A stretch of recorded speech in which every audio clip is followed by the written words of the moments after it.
Assalamualaikum warahmatullahi wabarakatuh. Hai anak-anak salih dan salihah, bagaimana kabarnya? Ustazah doakan semoga kita senantiasa dalam kesehatan, dalam lindungan Allah Subhanahu wa Ta'ala.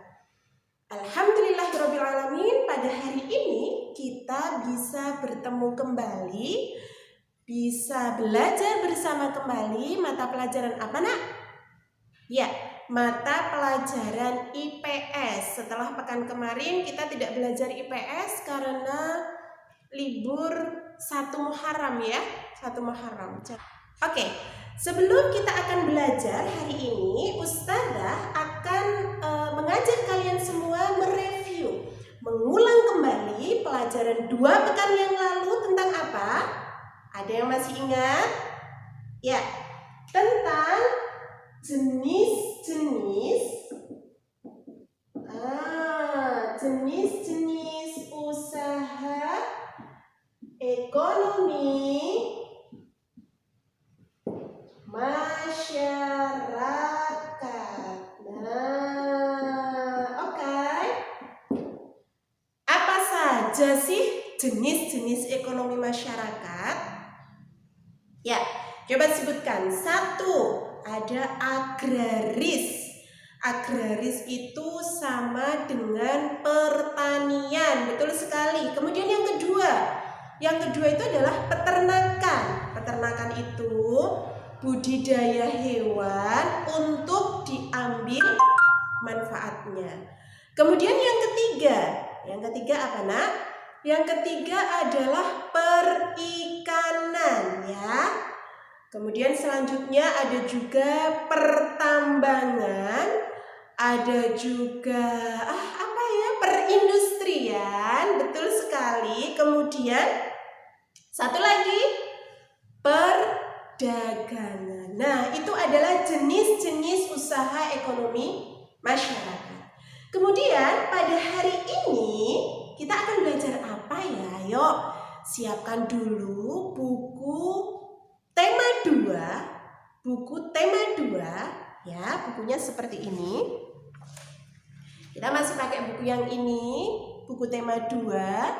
Kita buka halaman 67. Buku tema 2 halaman 67 sudah ketemu. Nah, di situ 67 ya. Nih, halaman 67. Kita akan belajar tentang jenis-jenis usaha yang dikelola. Dikelola itu apa toh, Us? Dikelola itu diurus ya. Jenis-jenis usaha. Nah, itu ada yang dikelola sendiri. Ada juga yang dikelola secara bersama-sama. Bedanya apa, Us? Kalau dikelola sendiri itu berarti dari modal. Modal itu uang yang untuk membangun usaha itu. Kemudian dari pengelolaan, jadi modalnya sendiri, dikelola sendiri. Contohnya apa? Contohnya misalnya perdagangan, nah itu diurus sendiri. Terus usaha, kalau di buku disebutkan contohnya potong rambut, nah itu potong rambut dikelola sendiri. Tapi ada loh Us, potong rambut itu yang dikelola secara bersama-sama. Ya, memang ada, tetapi lingkupnya, kelompok orang-orang yang mengelola itu hanya kecil, hanya sedikit. Beda dengan yang dikelola bersama. Dikelola bersama itu berarti dikelola oleh banyak orang, kemudian modalnya juga tidak hanya dari satu orang, dan dalam pelaksanaan usahanya itu secara bersama-sama. Oke, setelah kita tahu jenis-jenis usaha masyarakat, kemudian pengelolaannya, nah ini penting untuk kita ketahui juga. Kegiatan ekonomi di masyarakat itu sebenarnya ada 3 kegiatan. Apa saja Ustazah? Ada produksi,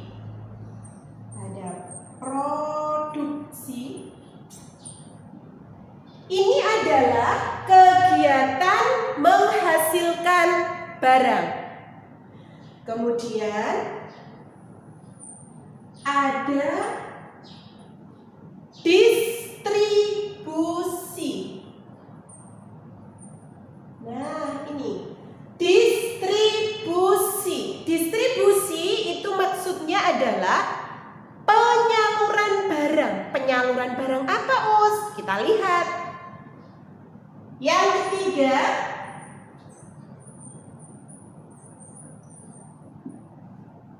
ketiga, adalah konsumsi. Konsumsi itu adalah penggunaan barang. Jadi barang itu diproduksi di pabrik misalnya kita pengen makan roti, dibikin di pabrik, disalurkan oleh penjualnya, kemudian dikonsumsi oleh pembelinya.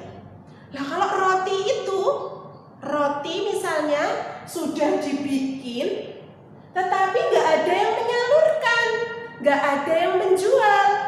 Kira-kira sampai nggak ke konsumen? Sampai nggak ke pembeli? Enggak ya? Atau misalnya ada penjual, tetapi barangnya itu nggak ada yang diproduksi. Kira-kira kita bisa beli nggak? Nggak bisa juga.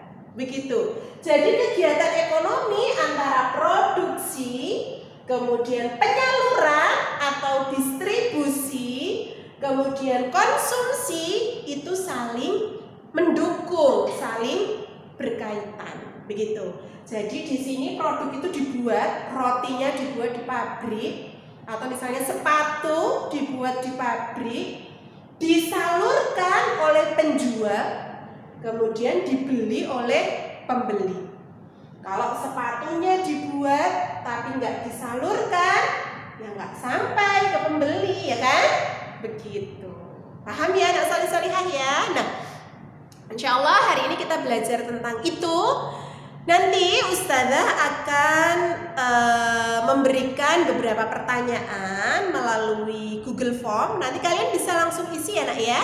Bisa langsung isi, jangan lupa ada nama, kelas, kemudian diisi dan pastikan terisi semua. Gitu ya. Sampai ketemu lagi insya Allah pekan depan dalam pelajaran IPS. Mohon maaf kalau Ustazah Ayu ada salah. Titip salam buat ayah dan bunda. Assalamualaikum warahmatullahi wabarakatuh.